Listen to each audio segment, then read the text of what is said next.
ces deux grands personnages, le poids de l'histoire, leur sens des responsabilités, qui se rencontrent donc, le 6 juin 1944 dans ce cadre, et dans un climat qui est d'emblée conflictuel, puisque le général de Gaulle vient demander au pape le rappel du nonce Valerio Valeri, qui a servi, qui a représenté le Saint-Siège à Vichy. Or, évidemment, le général de Gaulle, qui ne veut pas de continuité entre Vichy et ce nouveau gouvernement, ne veut pas de cet homme à Paris. Donc, ça commence très mal.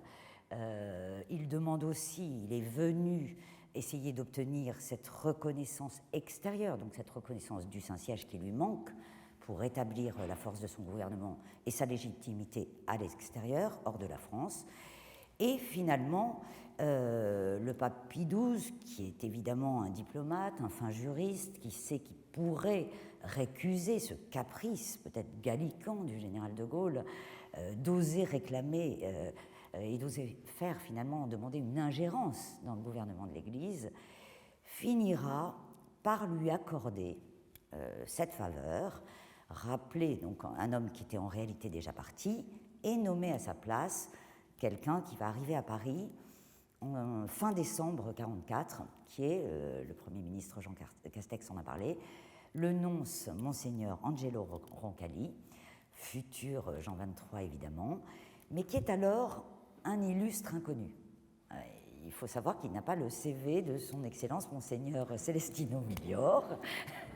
qu'on l'appelle alors le paysan du Danube, ce qui n'est pas très flatteur, puisque ses faits d'armes, si j'ose dire, pour parler d'un nonce, c'est qu'il a servi, donc il était délégué apostolique en Turquie et en Bulgarie. Donc c'est un illustre inconnu. Est-ce que c'est une mesure vexatoire de Pie XII à l'adresse du rang de cette nonciature de Paris qui est plus normalement emblématique? Sans doute, c'est mon hypothèse en tous les cas, et celle de certaines personnes qu'il a voulu manifester finalement un mouvement d'humeur en lui envoyant cet homme, qui va se révéler un extraordinaire diplomate à cette occasion.